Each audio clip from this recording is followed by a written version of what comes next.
Guides in the Gulf. How do we even start this one? Oh, We literally just got here. We've been cruising for 11 days through the Kimberley, and we've run into a familiar face. If it's someone you haven't seen before, you will be seeing a lot more of them. This guy's a bit of a local legend here around Wyndham. Knows how to catch a big barra, and or in fact, he knows how to snag a barra.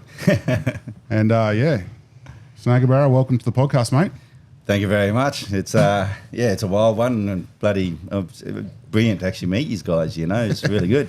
We kind of had this teed up for a little while, you know, or not too long ago. It was pretty quick actually. It was just times just like ticked on, and years have been busy, and I've been busy. So yeah, we finally have come out, and now we're in the Wyndham and the Cambridge Gulf. Yeah, in your home ground, mate.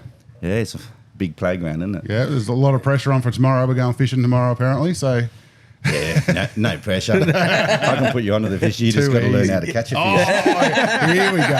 shots Here we fired go. already. Shots fired. 1 minute in. Wow. Oh, bloody hell. No, it is a strange place to bloody sort of meet in the middle of nowhere. Like, obviously, I think Mikey's met you very briefly before at Andy Carney's bloody meet and greet in Darwin. Yep. Obviously, I've only just met you just this afternoon, but like, yeah, quite literally in the middle of nowhere. Oh, it is, you know, like my wife actually calls it whoop whoop, you know, so we're in the middle of whoop whoop, so, you know, there's not too many people around. And did you see another boat come in? Nope. I don't think we haven't seen another boat 3 today days. at all. Yeah. No, Yeah. it is crazy. And like in the Cambridge Gulf here, it's the whole thing, you know, it's like that the whole time. I go fishing and I very rarely see another boat. Yeah. So how many people are in Wyndham? I think the population, it's about 800 people. Oh, is that it? That's it. What's Borroloola? It's about 800, yeah. Wow, 900, yeah. So Yeah. we are in Western Australia. Is this the first town as you cross the border? This is it. Into- into- from the you NT? No, in Kununurra. Kununurra. Oh, because that's right there. Yeah, Yeah, okay. yeah. That's So- where Lake Argyle is. Lake Ar- We've been there. Ash and I have been there. we landed there We did the a other stop. We did a stop in the plane when we flew to Broome. Yeah. Yeah, So- right. Yeah. Okay, so it goes Kununurra, then Wyndham.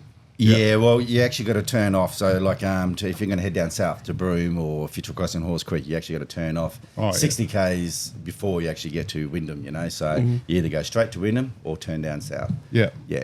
Yeah, I think I was telling you just before that Wyndham is. I looked at Google Maps and went from my house in Darwin to King Ash Bay is 990 k's, and to Wyndham was 930 or something like that. So it's actually closer to Wyndham than it is to Borroloola. Yeah. Yeah. Yeah. Unbelievable. Oh, it is, you know, especially as the crow flies. Yeah. Yeah.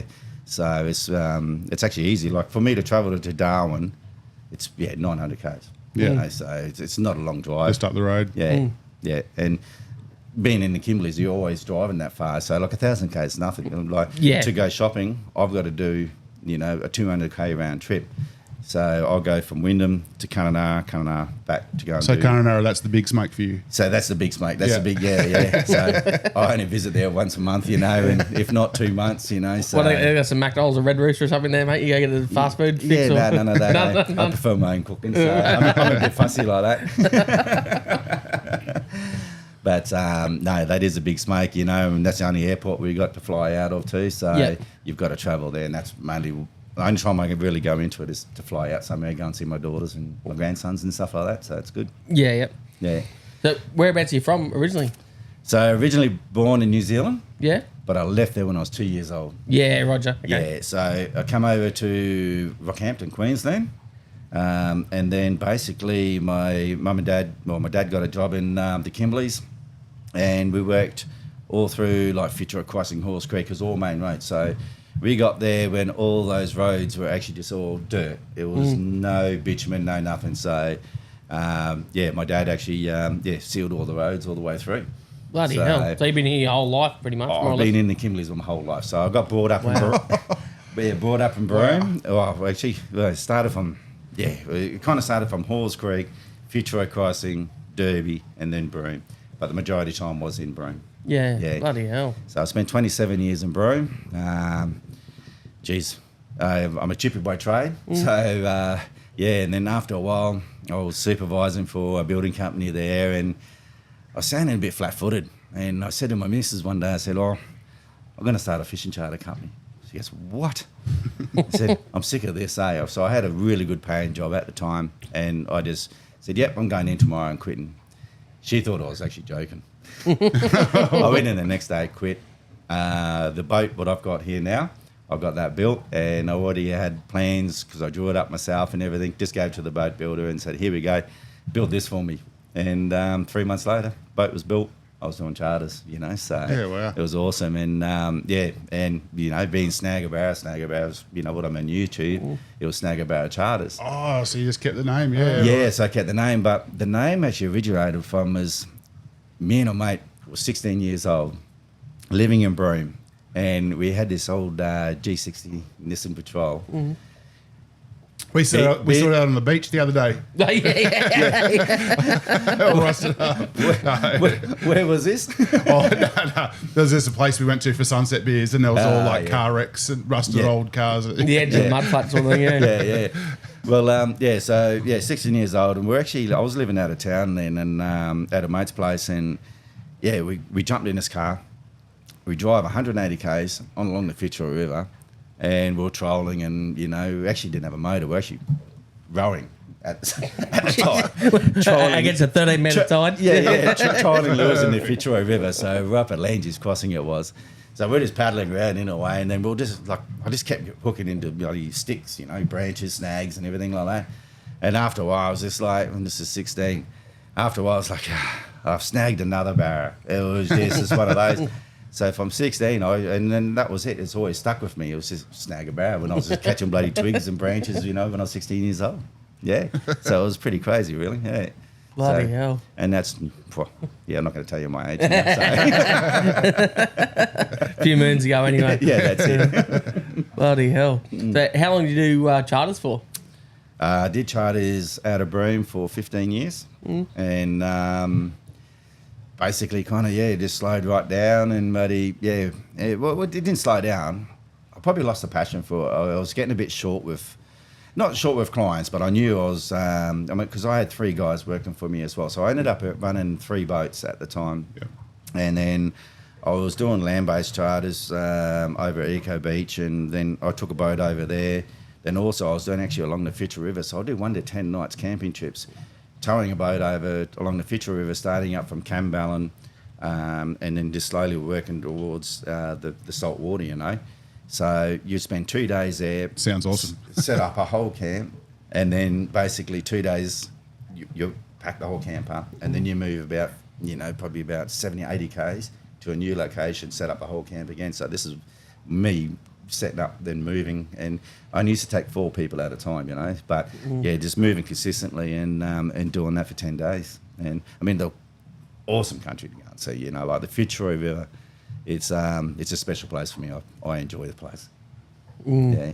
Unbelievable. Sounds like a fishing safari almost, It was, and then so you're kind of roughing it, and I had the tents, and I'd cook dinner, breakfast, lunch, and everything as well. So used to do a lot of camp oven cooks and stuff like that, and also like a cob, the cobs where you put the heat beads in. So you do your roast chicken. So like you come back for lunch or something like that, and then you leave there about 1 o'clock, put your roast chicken or whatever you're cooking, and then by the time you come back, dinner's already done, Yeah. Yeah. So bloody very labour intensive though, and it's one of them things though too that like I know from my experiences that like all your mates, everyone will say, or even your clients will say, oh mate, you've just living the dream. You've got the best job in the world. You get to go fishing for a living. Yeah, but they've got no. Majority of people don't have any idea the actual background, how much work goes into it, and especially like now these days as well, like all of the legislation stuff you got to follow and licensing and all that sort of stuff, like insurances. Absolutely, like. That's what everyone was going, you're just living the dream, like you're just sitting back, you're killing it. And it's like, mate, everything you're making at the moment, because I only just started, when I was doing this, we'll try to go back to the beginning, but you're just throwing everything back into it. And end of the day, I mean, it did all right for itself, but, like it doesn't really, account for all the hours you put into it and everything like that, So, there's a lot of hidden costs, where people just look at it and go, well, I look at it and go, geez, maybe I should put my price up, but then, quoted everyone else or something like that. But I used to charge a lot more than everyone else as well. And a lot of people come out, and I was quite busy, so it was good. Bloody hell, mate! What a business to have though. So yeah. You said you had 3 boats running. You had 3 fellas working for you. Yeah, so That was out of Broome. That was out of Broome. Yep. So 3 guys working for us consistently. And then myself. So obviously with 3 boats, you could have 3 cars, and then there was actually another 2 cars set up for the Fitzroy River runs. Yeah. So I did a troopy set up in the back where it was like a it wasn't just a troopy. It was like I suppose a cutback seat, so you had actually seats sitting in the back. They used to watch a DVD and all that of the fish and the build up before you even get to the river. So they'll sit back, kick back. Hot video. You pick them up at 4 o'clock in the morning, and then So by the time you get there, set up camp and all that, they're hyped, they're ready to go, and you're just sitting going, oh, here we go. Hopefully we can keep going, and everyone enjoys themselves. It was a great time, and like I look back at it now and think, it was hard work, but it was a passion. It's always been a passion of barra fishing, and exploring, the country, and it's amazing. So did you just shut down that business, or did you sell it? No, I shut it down. Yeah, I didn't want to pass it on. Yeah, it was always special to me being Snagabarra. Okay. So I've always, and I'm glad I did that because, what I do now with YouTube. with YouTube and stuff like that. And I've just kept the same name, so it's been great. So you've still got that one boat there. Did you keep any of the others, or did you? No, I sold the other 2 boats. Yeah, okay. But this one is, that's my first boat. So that boat there is 20 years old. It's actually 22 years old. Yeah. So I got that built in 2002. And that was out of all my boats. I had a 33 footer, and then I had a 6 metre boat as well. 11 metres. 33. Yeah. So that had twin 250s on the back of it. So I used to do basically for more sports fishing, so or your game fishing in that as well. So sailfish, marlin, mackerel, tuna, queenies and stuff like that. Out of Broome. Out of Broome. So tell us about that sort of how you went out of there doing that sort of stuff. So I know we got a mate of ours, Kevin Blatchford. He sent us a message there from Broome, I think, from the game fishing comp or something like that, and said, "I'll get over here." Come out here, Yeah. So is it a big sort of thing there? Mate, that bloke is an absolute legend. I've known Kev. We know. Yeah. I've known Kev for a long time. You know, he's a guru. He's one of those gurus back in the day on what with the sports fishing and the charters industry, on how they kind of put Broome in that area on the map on what they used to do. So Ross Newton, Kev Blatchford is absolute legends. With me, I was probably so you had the old school, which was Kevin, all that, and then there was new school coming in. I come in as well, but I started off with barra fishing, and I slowly worked my way up, and then got into the inshore sports fishing and the game fishing. So to me, it's always it's barra and billfish, double B's, and it's always been like that because they're such a great fish to catch because it's visual. Everything's jumping, you see the whole lot. It's just amazing, So you called it inshore. So is it you're day tripping for this? Yes, it's all day trips. Yeah. So basically, you had your boat moored at Ganthian Point. You know Broome at all? Not really. We spent 2 hours there and 1.5 hours at the pub. So we know the pub pretty well. Let me guess, the Rowie. And Swanee picked us up from the airport, and we just drove straight across the road to the Rowie. Yeah. That's a pretty famous pub, that one. Yeah, that's pretty good. We loved it. Then we went to the beach, and we went to the Bottle-O, then we went to Derby. Yeah, via Malcolm Douglas's bloody Crocodile Park. We were stopped there. And 2 roadhouses along the way for schooners. Well, that's the old what's the roadhouse called? Fitzroy River? No, on the left as we drove towards Derby. Yeah. It's named after the landmark there, something point or something. I can't remember. Oh jeez, it's like the Rowies, as in the Roebuck Bay, and then the other places. The roadhouse is... that's Roebuck Bay road planes. That's the first servo. And then you've got the second one, what I was talking about is up towards when you pass on the Fitzroy River Bridge, going to Derby. You go straight over the bridge. On the left-hand side, there's that other servo there. Oh, yeah. I can't remember. Is that the one we pulled up and there was all the license plates and whatever on the walls and that? No, that was the first That's one. the first one. Okay, Yeah. right. Maybe we didn't stop at the second one. Roebuck Plains Roadhouse, that is. I know we got a couple of takeaways and Yeah. Yeah. stopped at a couple of single lane bridges. Actually, I was blown away with the single lane bridges because you got this nice, beautiful, big double lane road. It's like the Stewart Highway, but then you get to a bridge and it's a single lane bridge. Yeah. It goes for like 400 metres. So like someone has to give away. Well, But like you have to get your binoculars out to check first. you said that's where you have a CV and you just call up. Yeah, no, this is southbound. I'm coming in. I've got a triple trailer, and you come through with a cruiser ute or something. Oh, mate, with the double coming the other way, just mongrel. I used to do it all the time, and it works. Yeah. Road code westbound. We might grab another beer, eh? Oh, yeah. Speaking of having a tin. I'm the bartender. Thanks, mate. Yeah, we make all our guests do this. All the ones we like. Well, Anyway. brother. Thanks, mate. Yeah, So- so, so going back to Broome and everything, with the charters. So you're saying about the inshore. So it's used to do day charters. You leave, it's all governed with tides and everything. Go from Ganthian Point, do the pickup. So you have a tender for there. Put your boat in, and that was the biggest killer on Broome, and it still is the biggest killer. Is like there is no decent boat ramp to launch. There's no marina, facilities and stuff like that, and it's a car killer. Like I think I went through 4 cars just with salt and everything, just rusting wow. out, So it's just crazy. So because you always got to dunk your car. I mean, you wash it as much as you can. The first thing what you do when you get a car, you rip the handbrake out. Yeah. Because they just seize up straight away, Yeah. So there's no point. Don't tell the cops that, but yeah. But it's Delete this file. it is it is crazy though to think such a popular spot, even Derby, and like we went to the Derby boat ramp a few times, and mate, that's the wildest boat ramp I've ever seen in my life. was wild. Like, yeah. but trying to it's- launch a boat, unless the tide was really high and you could use the small back ramp. Yeah. Mate, it was near impossible to get a boat in there, especially if you had a big boat. Like, we're only launching a 375 tinny, and it's getting swamped just backing down down the ramp. And and that's the thing, like that's good. Like Broome doesn't even have that, to deal with. So it's always either a beach launch, and that's it. So there's no protection, So you've got to pick. I know when I was doing charters there, you've got to pick on where you're going to come in with that particular wind. If it's coming in, from the south, west or the east, it's So you're always governing it, and when to come back before it blows up, So did you have to have somebody on the ground?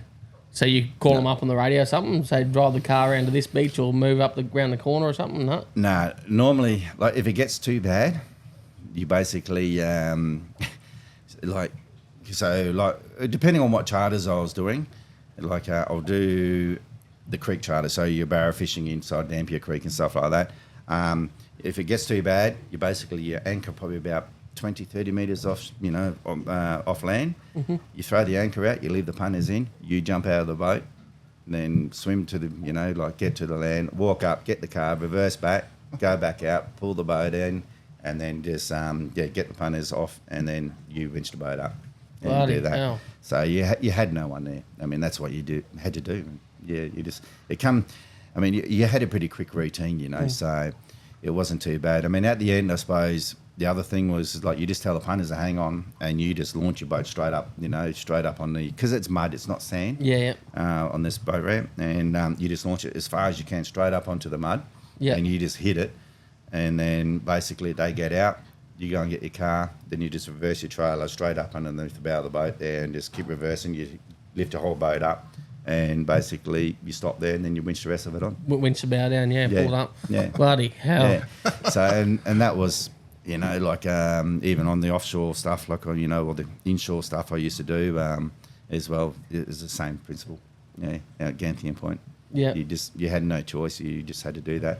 And they said calm days. So you had a big boat there as well, though, like a 10, 11 metre boat. Yeah, so that was a 33-footer moored off on mooring. You put it on a mooring, though. Yeah. So I had that on a mooring. Yeah. I wouldn't. Yeah, reverse that, trailer down onto that. Yeah, I was trying to work out in my head. I'm going, Jesus. I did buy it with a Ford F250, so it's not that good. Bloody hell. Did you ever like, so you obviously did day trips fishing that. Did you ever do this style, like this boat we're on now, one tide charters, like we're out on a 15-day cruise at the moment.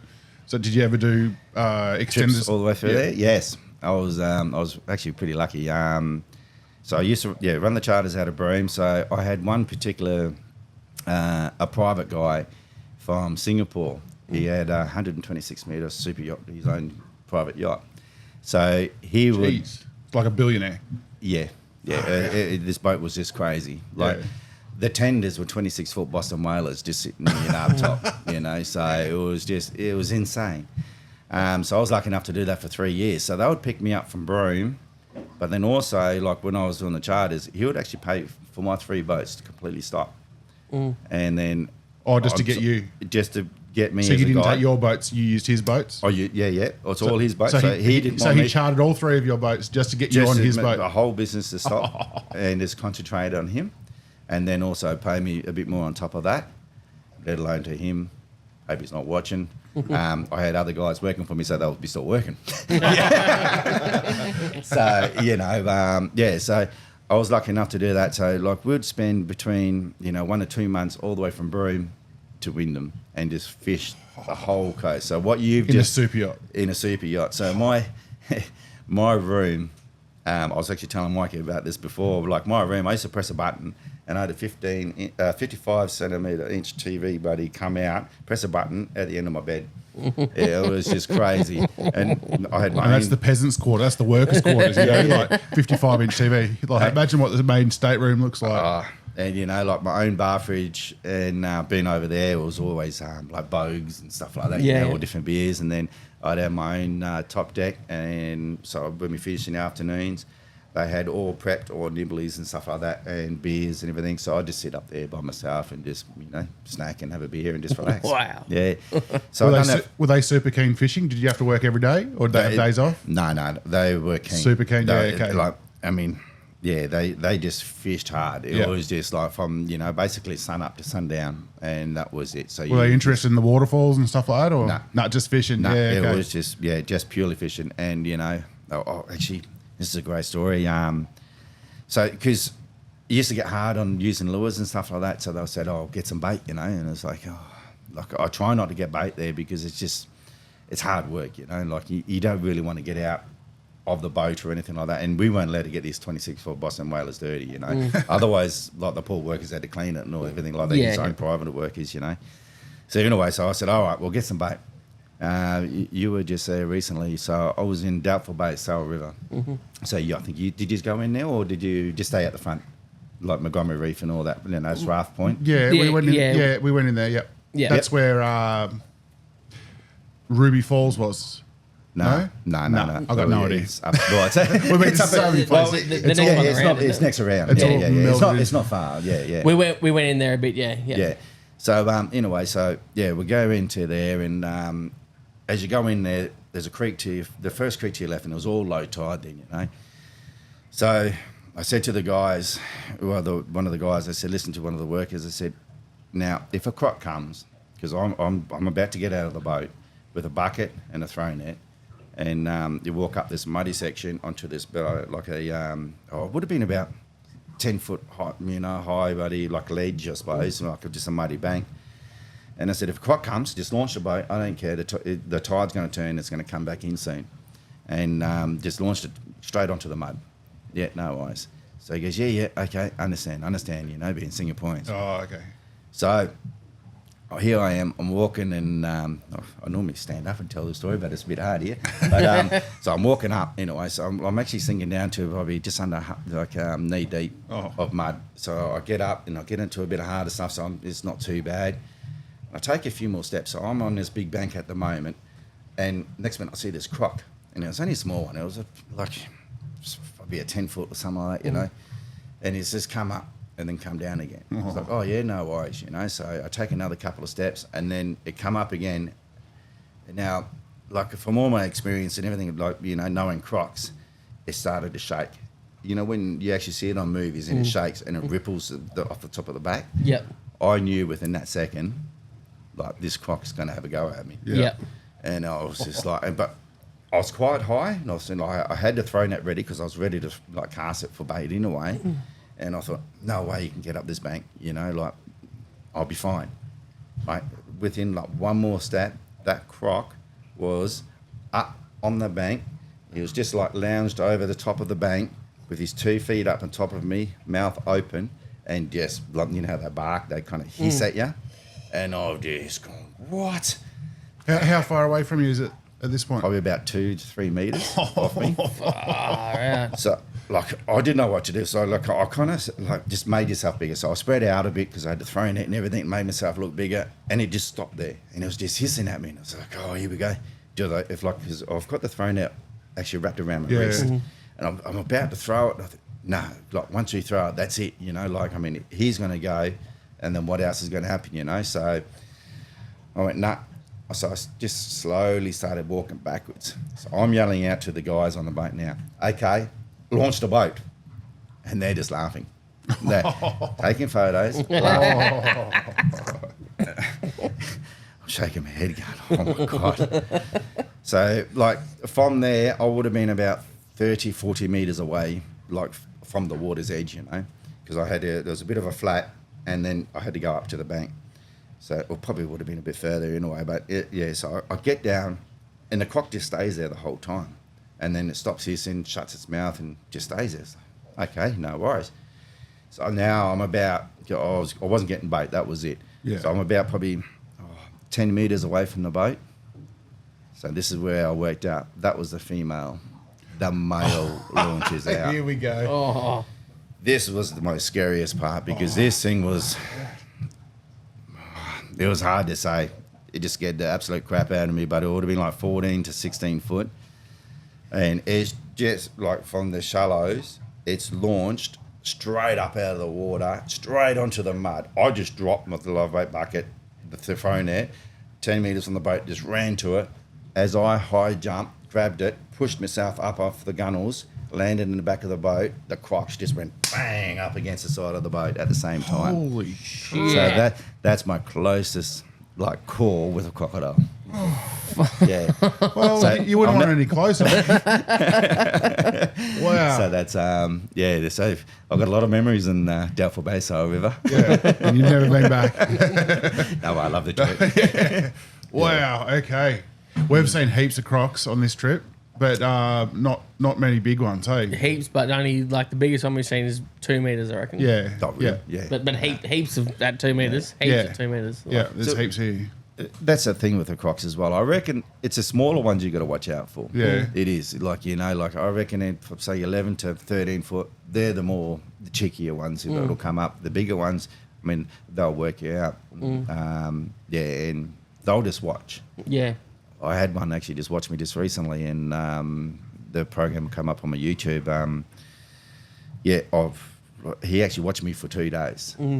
So I ended up having to, like, where I was camped, and like when you know the crocs and all that, and when they start stalking, you know they're watching you. And this guy was watching me, like, wasn't for an hour or two. He was watching me the whole day, Yeah. and the next day, and he'd pop up, and it's like, okay, I've got to move. He out was of here. gathering evidence, Yeah. recon on you to get your routine going. Basically, so I ended up moving like 5 Yeah. kilometres away from it into good. another complete spot. Yeah. Yeah. So after that, like, you know, doing all these trips, and then also worked on another boat as well, doing these trips as well, all the way along the Kimberley coast. Sorry, got a burp here. All the way along the Kimberley coast.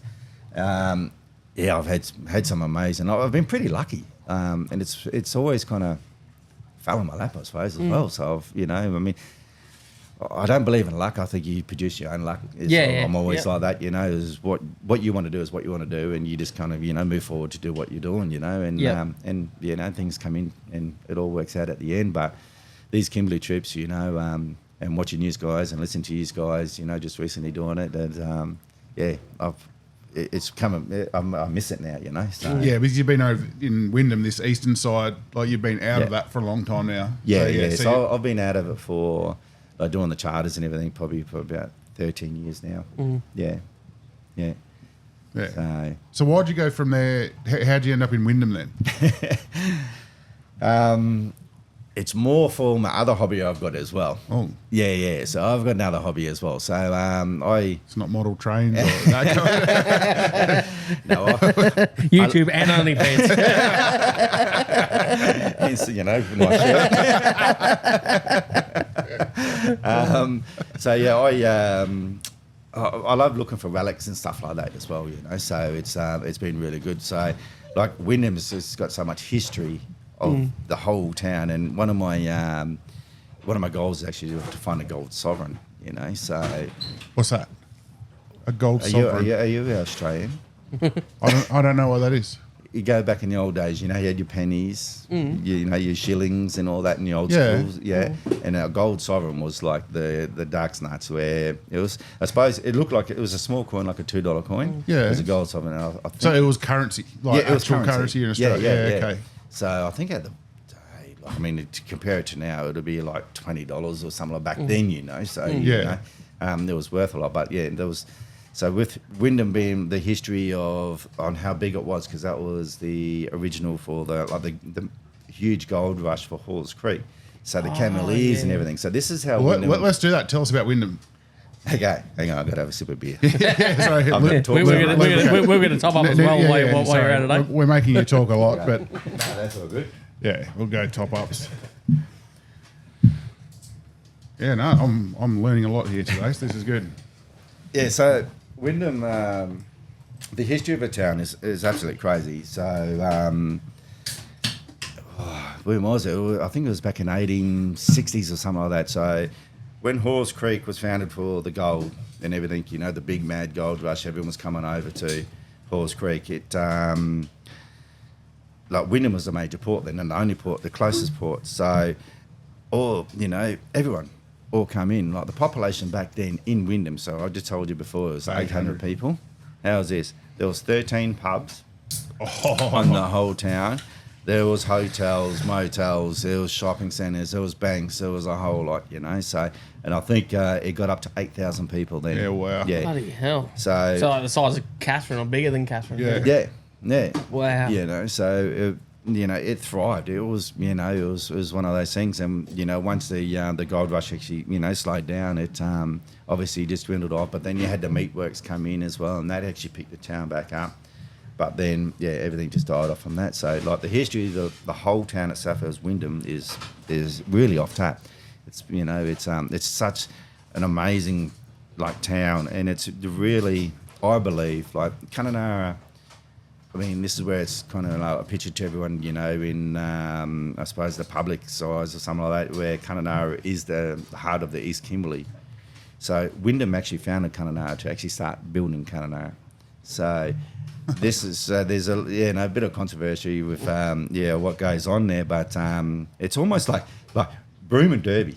They used to fight about this kind of stuff. Right. There was a big roar about it, or the Fitzroy River. Is it Derbies or is it Brooms? So so it's a lot of history, and Wyndham to me is the true heart of the East Kimberleys. Yeah. I mean, you can't go any further than that. So like you said before, from Kununurra you can drive to Darwin, or Kununurra you can drive down south.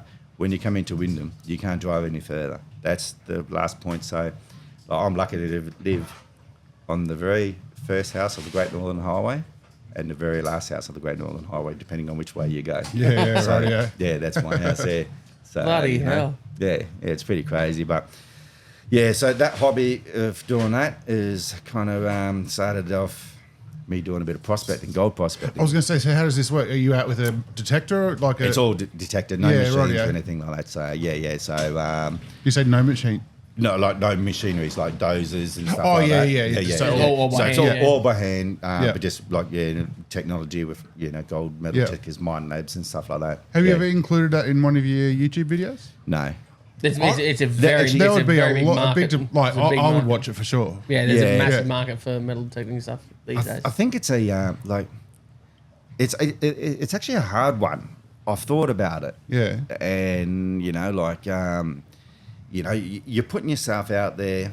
You say you're finding gold. You say if you do really well in finding gold, you're putting yourself out there where you live in such a remote area. Yeah. You can be very targeted. Yeah, I Yeah. hear what you're So And you you don't want everyone else, like, even though you put on your videos all the time that you're catching these monster barras all the time, it's a big effort for somebody to come here just to go and try and find one of your spots to go and catch a big barra. Yeah. But if you're finding bloody gold ingots in the ground and put it on YouTube, that's a different story. Well, People might go. Yeah, well, that's right. You know, you're either going to cause yourself getting break-ins and stuff like that. You know, so it's actually like I'd love to be able to show a lot more of it. I did touch a little bit on one of the videos, but I didn't do too much of it because I kind of thought, maybe it's not a good thing. You know, you know, I've been lucky enough to find some, you know, reasonable pieces and stuff like that.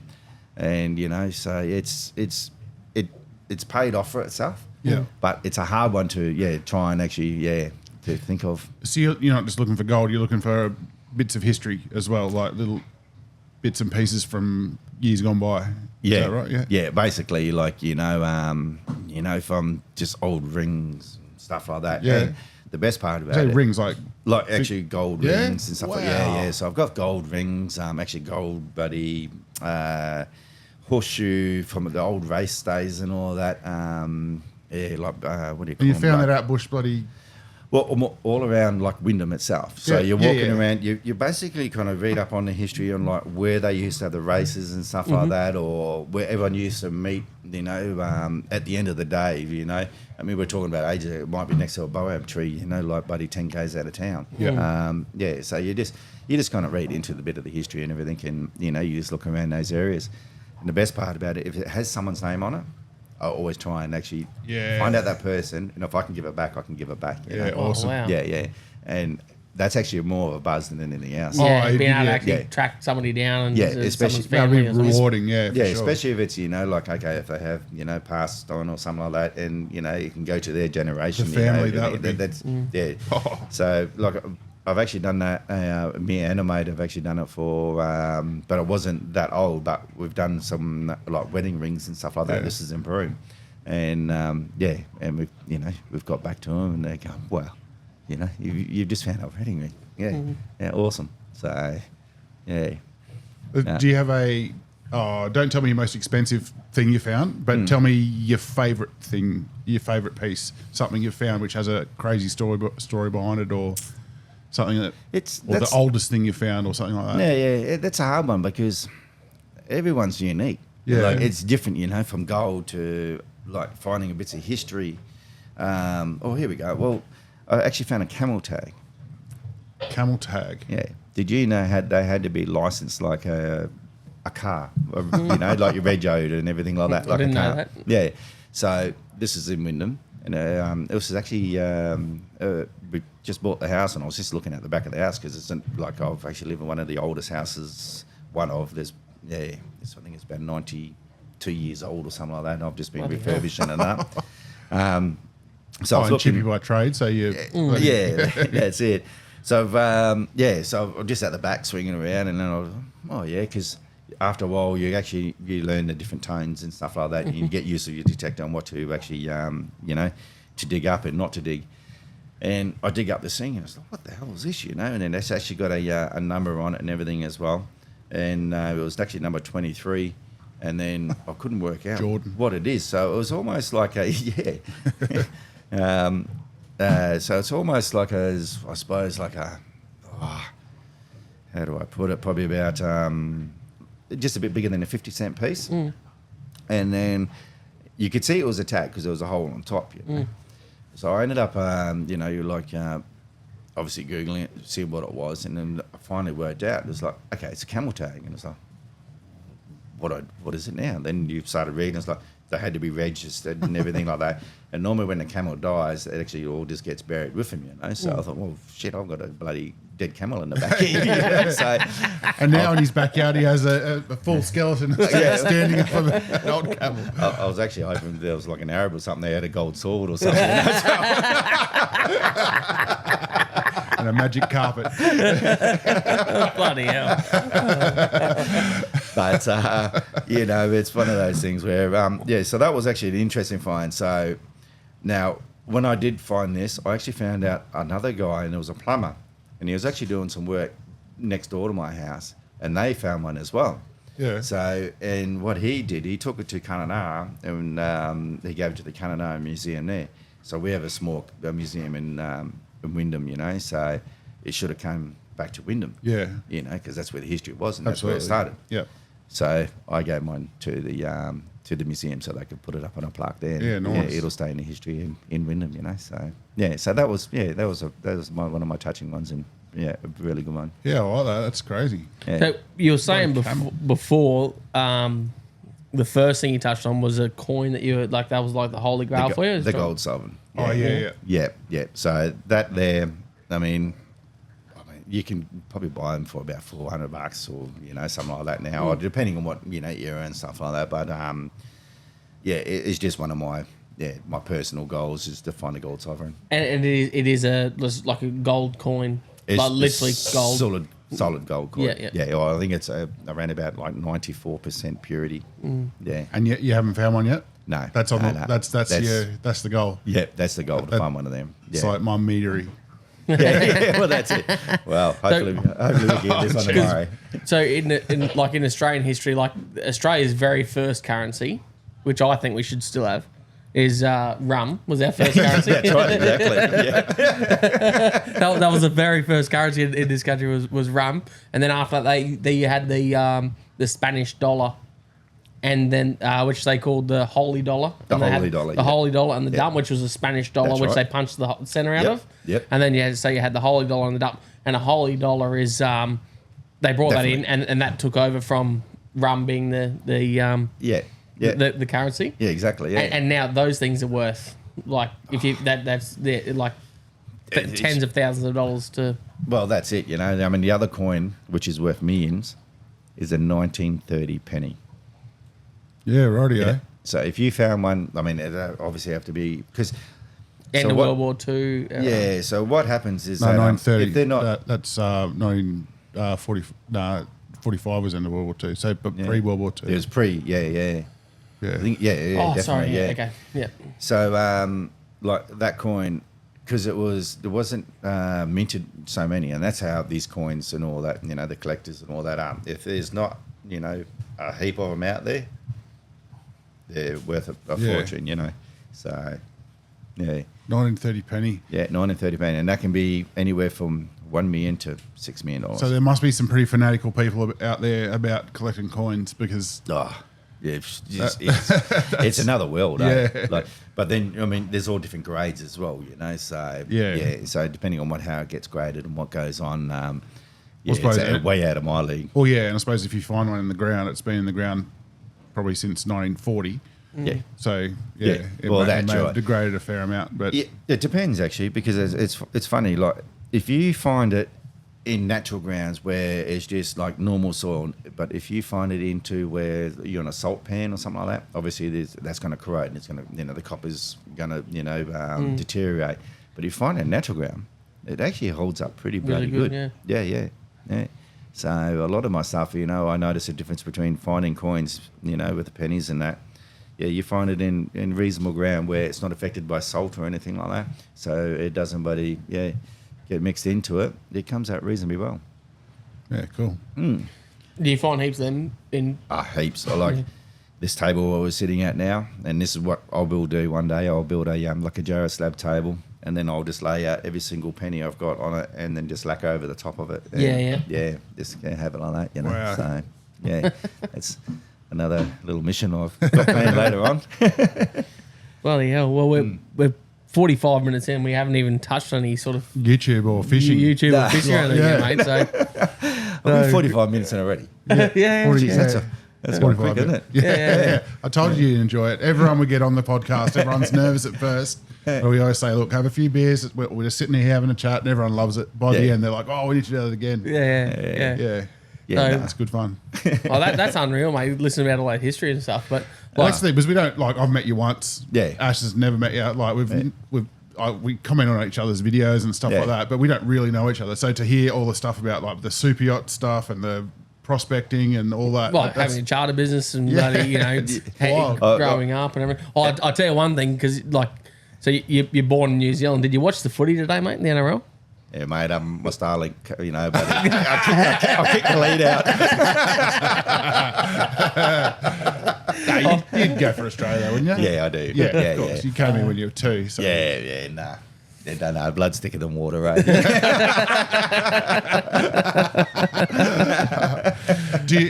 assume you got plenty of family still over there? I still got brothers and sisters over there. Do you ever do trips over there? I've never been back. No way, since you were 2? Too cold. cold. Yeah. I've always been brought up in the heat and everything. But Yeah. I mean, one day I'll do it, but I've never been back. So, I still have brothers and everything over there. So, then I've got family over here as well. Yeah, so it's one of those things. But you just, I don't know, everything changes. Where, like, I mean, as you know, like, how many times have I changed my job just for the spare of a moment? Think, you know. So they'll just go and walk and do this, and I'll go, I'll do this, but. I've always been passionate what I've done as well on each one, so and that's kind of helped. Yeah, definitely. Yeah, passion is definitely one thing to get you through just about anything, aren't you? Well, Like, it does, you know. Like, and you got to think positive, you know. Like, you can't look at it in any other way. So if you're going to do something, and well, I probably shouldn't say this, but like, you look at the younger generations these days, you know, jumping around and, you know, hard to find a job and stuff like that. I mean, it's nothing like what, you know, buddy, on how we used to do it. It was just like, you just put your head down, tail up, and you just go for it and give it your best shot, and you know, and go for it, you know. And it's always been like that with me. Yeah. So how long ago did you start your YouTube channel, and what was the catalyst for actually starting to record your fishing? Well, this goes back to Wyndham now. So I was arguing with the Shire. I hate Shires, man, with a passion, you know, because basically they look after Kununurra so much, and they're throwing all the money into Kununurra and just absolutely demolishing Wyndham and not doing anything. So I used to, even just to fix the boat ramps, and, you know, I used to pressure them a fair bit, and it just wasn't getting anywhere. And I was just thinking to myself, how am I going to help Wyndham? Like, on actually, you know, to become something, to be able to be, you know, self-efficient and to be able to sustain itself. And this is where, and when I think about it now and meeting Mikey, it's a bit like King Ash Bay, like how you promote King Ash Bay on what you do. Yep. So now, I didn't think about this at the time, and this is exactly how I've kind of started. But this is what I want for Wyndham.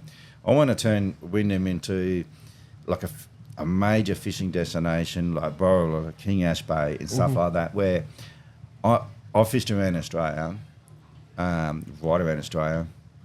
I honestly think Wyndham is probably one of the hardest, you know, places to live, but the most, like, for fishing wise, I can't think of any other place that will beat it. It's hard. Yeah.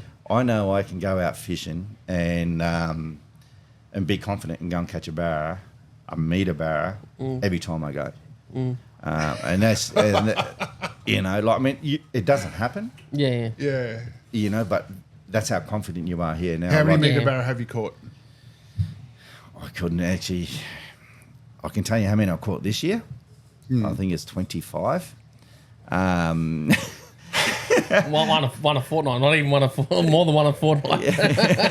Wow. Yeah. So, but overall, Wow. What? Like, it's crazy. okay, Like, Ash has lived in the territory almost all his life. He's caught hundreds of barra. I've caught hundreds of barra over the last decade. I've never caught a metery. He's caught one. yeah. Why? Is it Wyndham? Like, a big barra here? Yeah. Like, it is basically like there. I mean, you've got the pressure. I mean, everywhere's got pressure on what, you know, the fishing industry and everything like that. You know, but this is untouched. Yeah. You know, so like, you know, you would have seen through my YouTube videos and stuff like that where I'm going out, but no one else is around me. Yeah. You know, I mean, I am picking my tides, my best part of the tides, and I try and fish during the week. You know, weekends you get people come over, but really at the end of the day, there is no pressure. Yeah, here, fair call. You know what's going on.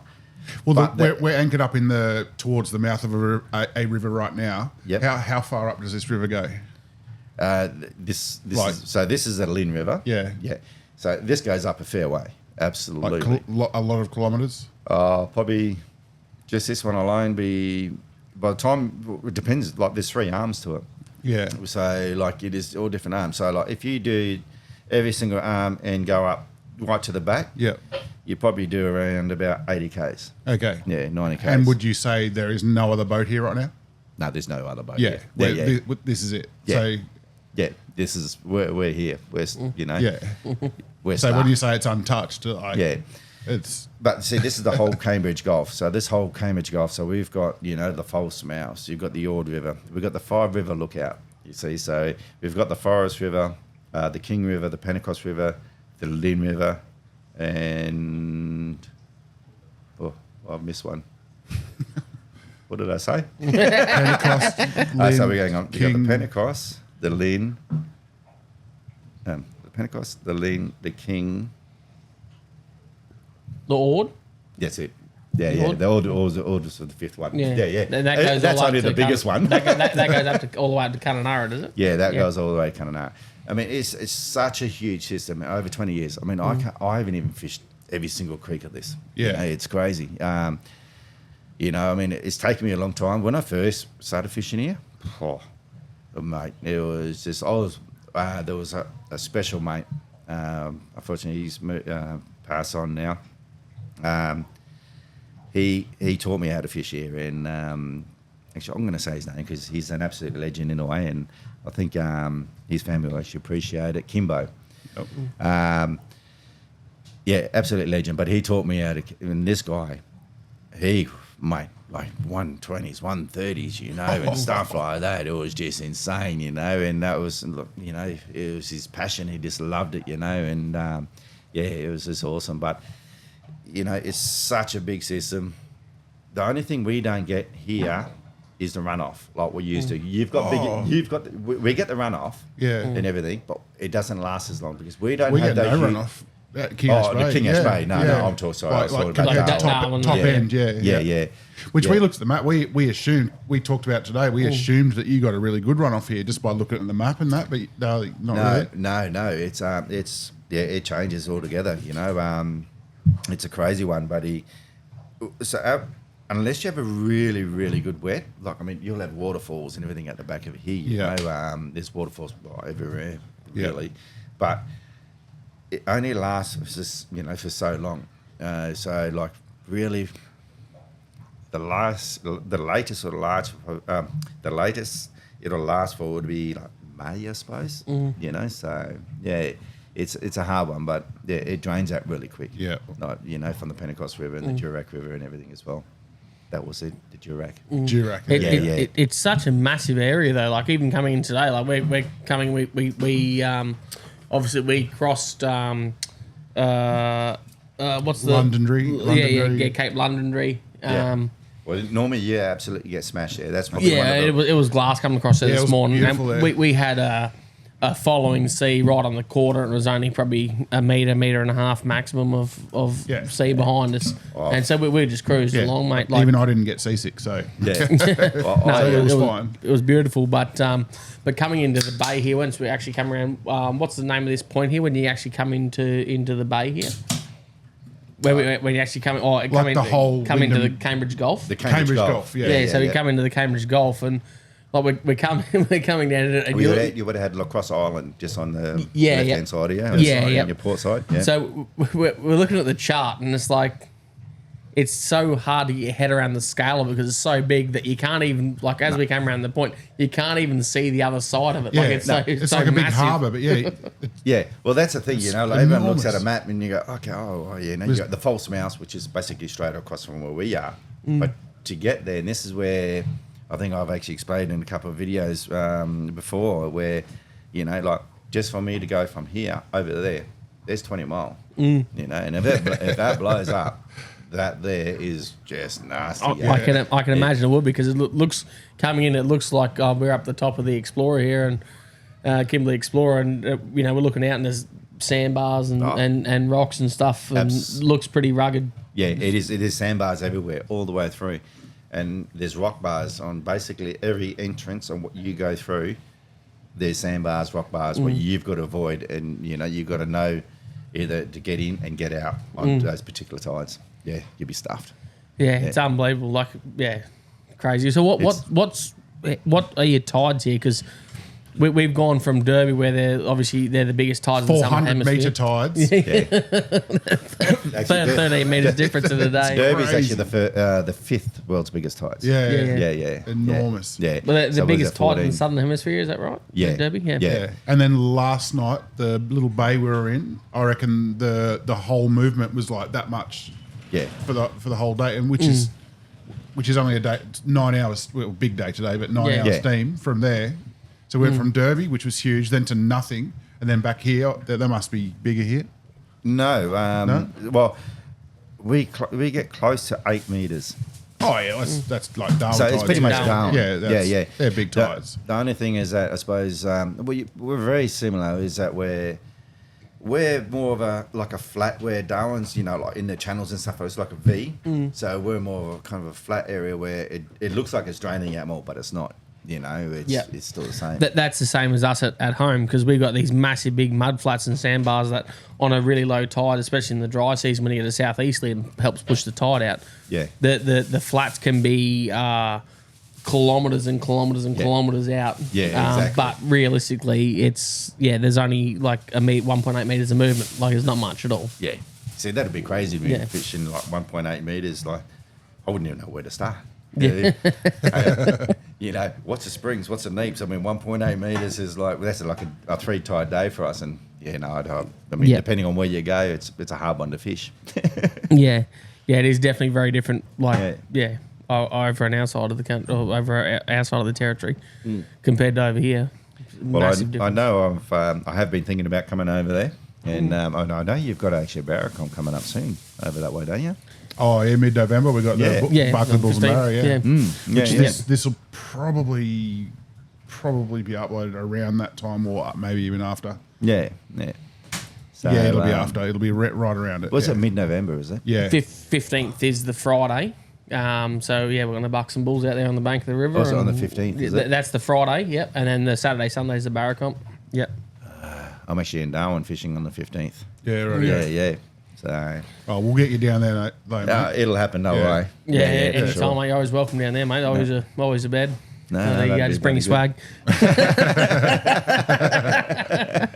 So we started on the YouTube thing, but then we started talking about segued into we something else. started talking about meter barra. Yeah. So, Yeah. So you had your mate that taught you how to fish here. Yeah, so I had my mate taught me how to fish here, and then basically it was to help Wyndham and put it onto a map. Yeah. Is what I was getting into, because I was sick of arguing with the Shire. So I just went, okay, how can I help Wyndham?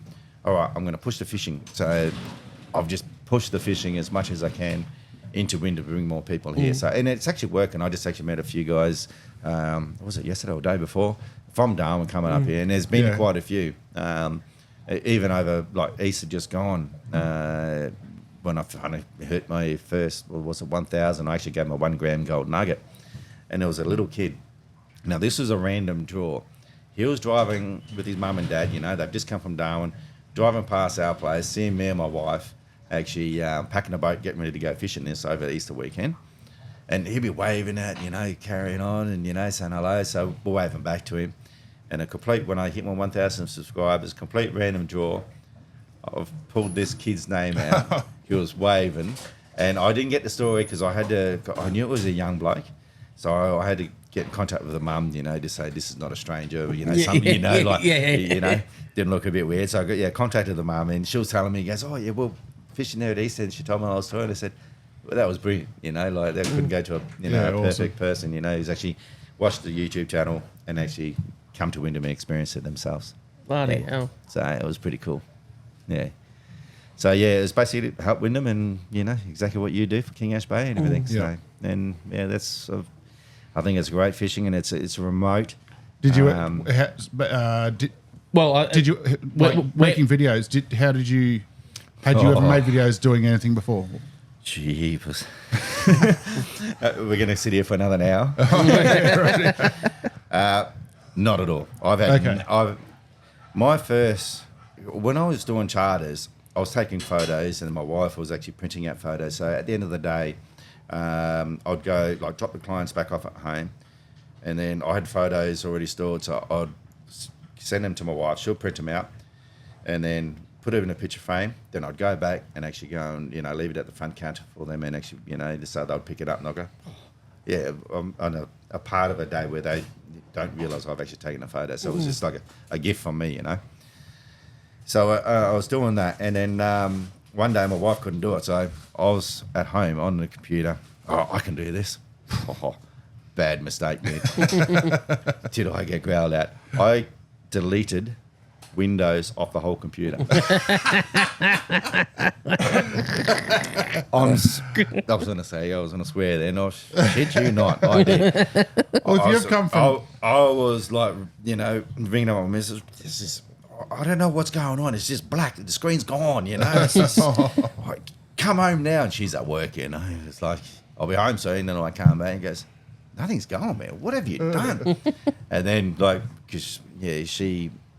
deals with computers in a way, and there's no programs, nothing on here. What did you do? And then I just wiped it. So that was it. So that's how me started a computer doing that. But filming actually did. I actually took out Starlo and stuff like that when I was doing my charters and stuff like that. But that was doing their thing, and I suppose you're just doing charters. I never really clicked on. You used to get mic'd up. I never really, thought about it. Like, I think it's different doing, when you're doing your own YouTube stuff, for sure. Yeah. But editing, I had a mate who was doing it, and I said, "Oh, what editing program you got?" And he's like Premiere Pro, and it's like, "Oh, okay, well, I'll just get that. It's easy, and it ain't easy, I tell you. Far out." You just taught yourself. Basically, I just taught myself and just watching like YouTube and just slowly, doing bits and pieces, and a lot of grey hairs. So I reckon I've actually got more grey hairs, and like I've only been doing this so I've actually had, it would be just over a year and a half or something, I think now. Well, I actually had to have 8 months off because my wife got really sick, which I think we spoke about. Told you about that? No, I don't think so. No. Well, she got diagnosed with bowel cancer. Oh shit! And so it was this is last year. So it was just one of my worst moments. Actually, it was just crazy. But very lucky enough, she's pulled through and she's got the all clear. So everything's going fantastic now. So I actually stopped for 8 months. I just couldn't do anything. My main focus was on her, and that was it. So as you would. So and then really I think I came back in January, about mid-January this year, and I said, all right, I'm going to I've got to promote Wyndham, and I'm just going to just keep doing these videos and keep trying to edit as best as I can, and and just go from there. And like, I don't know, it's a hard one, like editing and doing all this, and I'll watch yours. I just cringe out all mine compared to yours. Oh, mate, serious. I've been making videos for over 20 years, and you've been doing it for 2 years or less, and like what you're doing is sensational. Yes. And I can see your growth. The very last video you put up, Ash and I have both watched it, and like the way you literally do the storytelling and whatever. You got your drone shots, you got your B-roll shots, you got your A-roll shots, you've got your chest cam. You're doing absolutely everything that I do exactly. Wow. Thank you. You do it like it is proper good. Yeah, I've just been trying to think of more creative ways, I suppose. Just instead of you see someone just sitting in a boat and you're just fishing the whole time. You're trying to mix it up, I suppose. Storytelling is in my opinion, is the most important bit, and that's the part I love doing the most. Well, I heard that on your last video. So I was ripped in every single word what you said. It was awesome. So.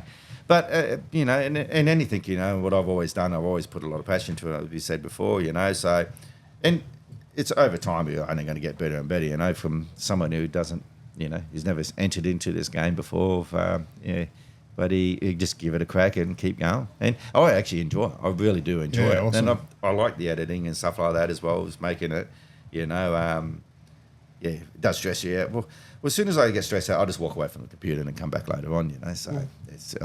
and I'm just lucky enough to have a bit of time to be able to do all this stuff as well. Because I don't know, I think I think I'm over 100 videos or something at the moment. So Yeah, wow. and it would have been like In 2 years, I'm only at like 150 in 8 years.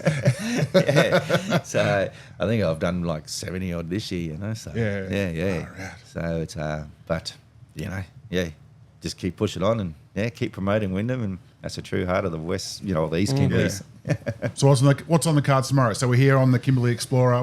We've come all the way to see you. All right. What's the plan? The plan is at least one of yous get a meter fish. Okay, Now I reckon. So what's your PB? 90. 90. What's your PB? 107, I think. 107. Okay.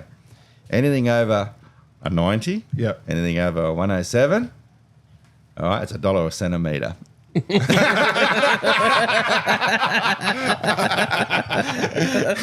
No, I'm only joking. No.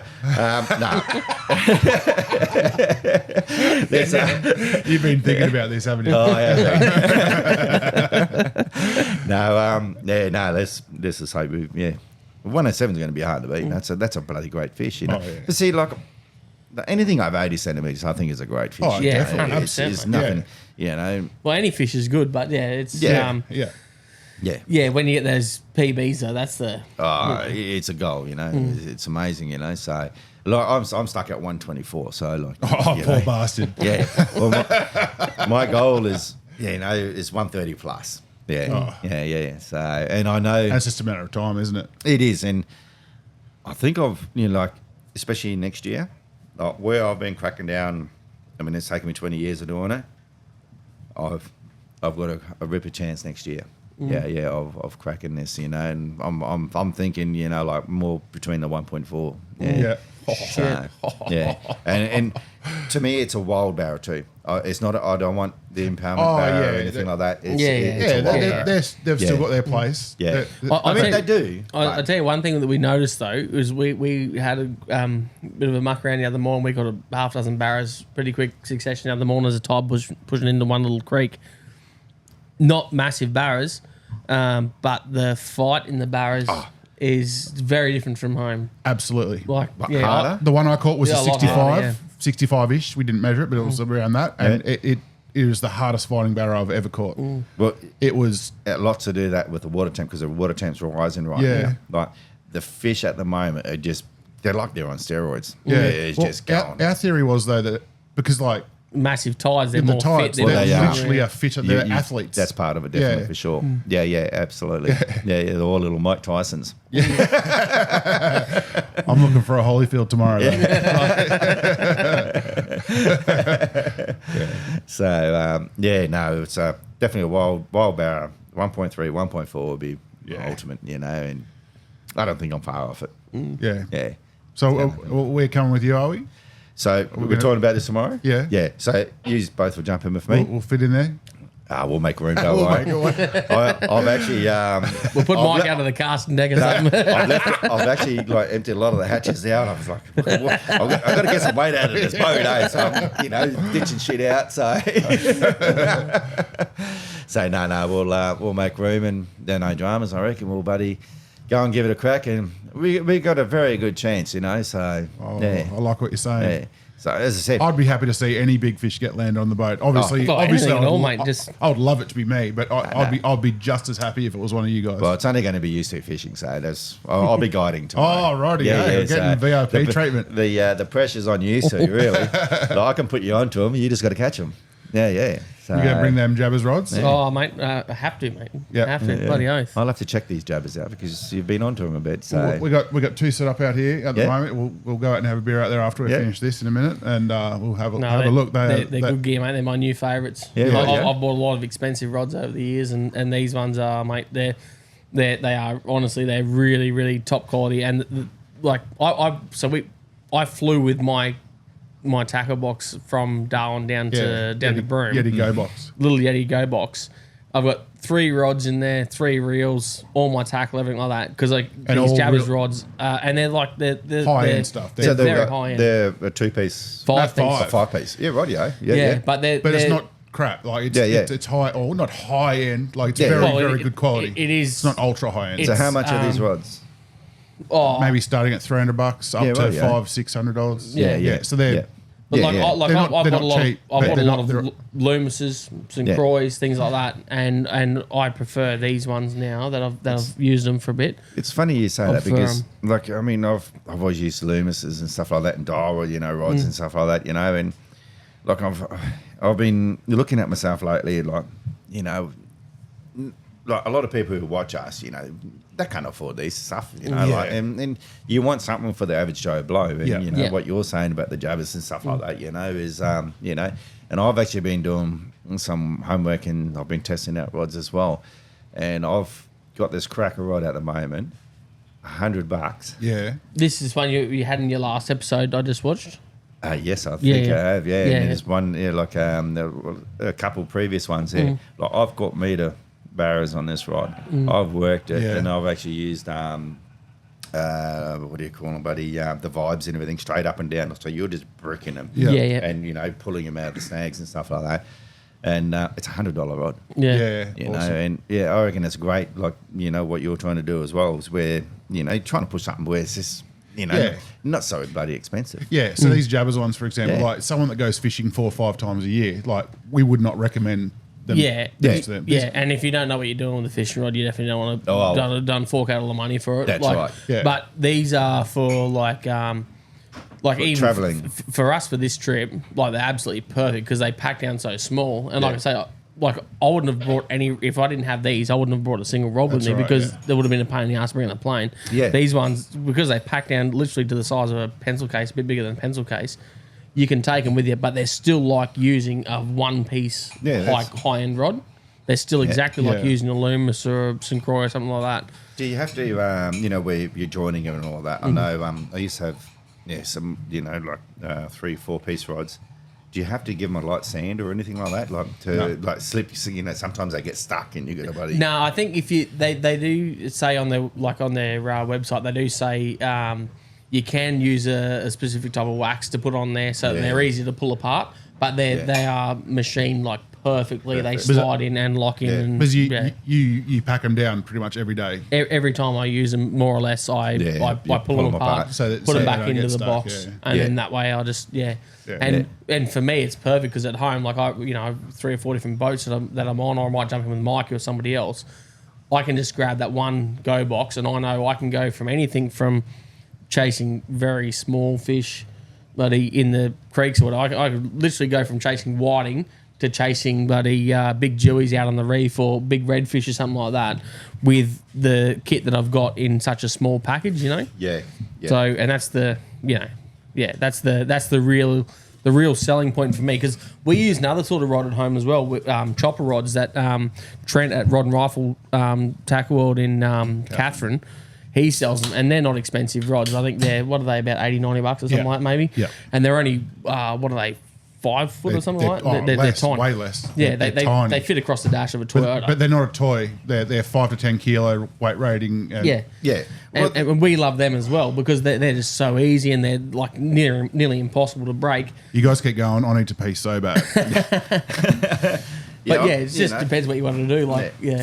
I mean, that 5 to, you say 10 kilo, I mean, that's perfect, you know, but when you're, like, I think I'm using 5 to 8 kilo at the moment, you know, Yep. and still just bricking these fish. It's Yeah. just crazy, eh? Yeah. Oh, the technology in rods these days is, Yeah. just But I think ridiculous. what you said earlier on is where, you know, you still got to know how to use a rod too. I mean, obviously you can't, 100%. like high stick it and stuff like that. Yeah, And, you know, yeah. just obviously you're going to snap it. And I've actually snapped a brand new Loomis when I was in Broome, doing charters myself, you know, but it was a little bit of a high stick, but I didn't think I was going to snap that, you know. Yeah. Yeah, that's the thing though. Like you got to be careful. Obviously, like I did charters for 10 years or so out of Borroloola, King Ash Bay area, and I only I never ran high end rods really. Like Yeah. very rarely. If I had people that were super keen that really knew what they were doing, most of the time they'd bring their own gear anyway. Like they'd have their own rods and stuff when they're traveling. Mine as well. Yeah. Whereas like I run things like ugly sticks and stuff like that. It's just because you just they're just bulletproof. that don't break. I mean, they're nowhere near the, for somebody who knows what they're doing, they're nowhere near as nice to use, but they don't break. Nah, but that's right. And that's the thing. Like, Yeah, so you wouldn't recommend these sort of like the jabbers rods that we're talking about. I wouldn't recommend them to people that don't know what they're doing. Yeah. But for anyone that's a keen fisherman that does a bit of travelling, especially if you want to go, say you wanted to go fly from the East Coast over to here to do a trip or something like that. For travelling, it They're sounds so like a perfect little combo. Yeah. Especially like I've done one quad fishing video out, you know, and as I said, I used to have one, but actually, it got stolen in a way. I won't go there, but it got stolen. So I was using, you know, just a normal rod and just driving around with the normal rod on a quad, you know, just like in the gun racks, you know. Yeah, it's pretty wild. So, but yeah, having a, you know, going back to a 5-piece, you know, jabber or something like that, it'd be pretty good. Yeah. Easy. While we're still talking gear, in your last video, I saw some big shrimp that you were casting out. Oh, not the last video, it was the one before, I think. Before, yeah. Yeah. So, I was lucky enough to, you know, sponsored by Dirty Prawns. So these prawns were, you know. Where are they from? So they're a Queensland. They're kind of newish company, you know. Yep. So there's a couple of guys into it. So so they've sponsored us. So I just get some products sent to me, and basically, you know, like I've said to the guys, like I'll use them. You know, if I'm not comfortable using them, I'm just not going to stop using them. But they seem to be bloody really good, and not just for the barra as well. Like, I mean, it's a good all-round prawn for, you know, like your jacks, your cods, your queenies and stuff like that. And bulletproof, bloody hell. Yeah. Like, they've actually got a Kevlar strip in them, just with the tails and stuff like that, and they hold up bloody well. So, so I got sponsored by them. So, and then when I reached 2,000 subscribers, because they reached out to us and said, all right, you know, we'll do something here. You know, what do you want to do? And I said, listen, can you give me like a discount for, you know, my subscribers? He goes, oh, how much do you want? And I said, well, top of my head, I said, well, 2,000 subscribers, I want 20% discount. That's like 2 and 2 just matches, you know. And they said, all right, done. Oh, nice. So I basically gave them you know, the 20% discount. So I don't make any money or anything off it. They just send me like a pack of these dirty prawns, and as I said, if I didn't, you know, feel comfortable using them, and I said to them, still, there's no guarantees, like, you know, like how long I'm going to stay with them. I just said, I'll just use them until I'm happy with them, and if you change to a different thing, I'll move away, and we'll just go, you know, part ways. So it's kind of an honest, you know, review. It's not like we're getting paid where you got to promote it really hard, you know. So yeah, that's the same thing. Like Mike and I talked about this about when we started the podcast. Like we didn't want to be in a position where we had anyone, a sponsor or something like that was paying us to promote anything like that. Like, because then you feel obliged to you're obliged, well, that's right, you know. Yeah, so like we talk about jabbers rods all the time. They do look up, they send us stuff, but that's what the Dirty Prawns are doing with me. And it's funny, like you guys, you know, thinking the same way, because I don't want to be under the pressure thinking, well, I've got to use these things all the time, you know. Like, I mean, I know, like, certain times of year, different lures are going to work, and, you know, these things aren't going to work all the time. Like, I promote Raptor lures. Yeah. You know, like, you know, Pete Davis, I mean, brilliant product. I'll always use them, and I reckon they're great. Yep. You know, well, that's how I first found out about you, through Andy. You're actually quite close with Andy Total Carnage. Yeah. And and he told me about you. He said, "Oh, there's this fella in Western Australia. Bloody hell, he's catching bloody meteries on me Porosis lures." Yeah, I got a 118 on that. Yeah. So, and that was it was funny when I ordered that, and I got the 118, and look, I didn't even think anything of it. I just sent it to him, you know, and stuff like that. And then I didn't know Andy from a bar of soap, and now we're kind of, you know, really good mates, you know. And he's a champion, he's a legend, and he's done great for the NT, you know. Yeah, he's a legend, right? Yeah, he is an absolute legend, you know. And he come up here, and it was just unfortunate. We copped, and exactly like I've just done this trip just recently. I'll slip it out here because it's coming out a bit later on in a way. Yeah. So, like, you know, where we fished, it was supposed to turn on for Andy, but it just, like, we got rain and everything, you know. It just rained for 3 days, and we're out there for 5 days. And, we didn't catch much fish, you know. And I just went back there recently, and we got 6 over the metre, you know. So, and the biggest one was 119. Yeah, 119. So stay tuned. That video will be out around the time that this podcast goes to air. Yeah. So actually, well, they'll just the first one's out already. The second one, will be out in a couple of weeks. Yeah, the 11th or something. The 7th. Seventh, Yeah, the 7th of the 11th. Yeah, 7th of the 11th, yeah. Yeah, I didn't know how to work that one out when I was trying to bloody do all that stuff. Yeah. It was like, upcoming episode. It's like, no, well, it's not really. It's going to be pushed on.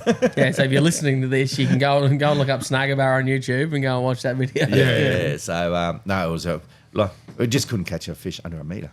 Oh, you poor bastard. It was crazy, but I was fishing 14, and it worked out to be like 14 and 20 hours between bites. Yeah, so like a bite. When you got a bite, it was a big fish. Yeah. So it was hard work, but it was bloody hard work. Yeah. So it was a lot of time, you know, blood, sweat, and tears, and just sitting there going, "Have I done the right thing?" Because when I went up there, it was a neat tight. So I had sandbars and everything I had to go over, and honestly, I didn't even think I was going to get there. Oh yeah, I'm pretty slow. This is your last video. Yeah, cool. Yeah. And it's a to be continued one. Yes. I was very frustrated with that too. I can tell you. Got to the end and I was so keen. Maybe you can give us the unlisted link for the next one. How do I have it all here? I've got my laptop. Maybe not on the big screen there. Oh, that's it. I reckon I would love to speak for another hour. I think this is going really good, but Mum's over there carving lamb. I think we're going to have to wrap it up pretty soon. So I reckon we probably have to move on to song nominations unless there's something. Yeah. I reckon. No. We should have guests first, but I'm just going to quickly do mine. Mine's literally Luke Combs' Hurricane. The only reason I've chosen that is because while we were travelling along today, I heard it on as I was driving at the time, and he had it on the Bluetooth speaker playing, and it came on like that song has to be in the playlist, and it wasn't. And now it is. Now it is perfect. That's me done. What do you got, mate? I'm going to go back into the bream history and everything as well. So where I first, really got into the fishing and stuff like that. So Saltwater Cowboy by the Pegram Brothers. Yeah, the Pegram Brothers. Yeah. I've actually been sent a couple of links to some of their songs from other people as well. So the same thing, like they do another song called Bullfrog Hole, which a mutual friend, Mikey and I. Let's just add both. Yeah, we'll add that one as well, I reckon. But they're great songs. And then I was only just listening to one today, which I only just came across by Nico Moon called Coastin', and I reckon that was a perfect song to listen to as we're just cruising down in here. What was that one again? By Nico Moon. It's called Coastin'. Coastin', yeah. And I loved it. Yeah, so I reckon I'll add that one in there too. Unreal. Good songs. Oh, well, guys, it's been bloody great meeting you. And we're going to have a good day tomorrow. And that's the thing. We would have loved to do the podcast at the end of this trip, but I feel like if we go fishing all day tomorrow or whatever, by tomorrow afternoon, we're not going to feel like recording a podcast. Mikey might get a meter. He'll have no pants on. Well, that's it, He'll be speaking double Dutch. I have got a Borat outfit on there, so... Can imagine Mike in a big Borat outfit. Oh, here we go. And you know what? We're going to use that as a thumbnail because, like sex sells apparently. We're just going to do a Molly Dixon on him. If I get a meter tomorrow, you can put that in the thumbnail. I'll wear it. I'll do it. All right. No worries. Let's wrap this up and we'll get out of here. Thanks, mate. Cheers, guys. Much appreciated. Absolutely. Thanks, mate. All right. Shut it down, Ross. No worries. Take it easy. Thanks, mate. Cheers. Good stuff. Bloody hell. I don't know if I've ever had that much fun doing a podcast. That was really good. Really good, yeah. That was really good. Guides in the Gulf.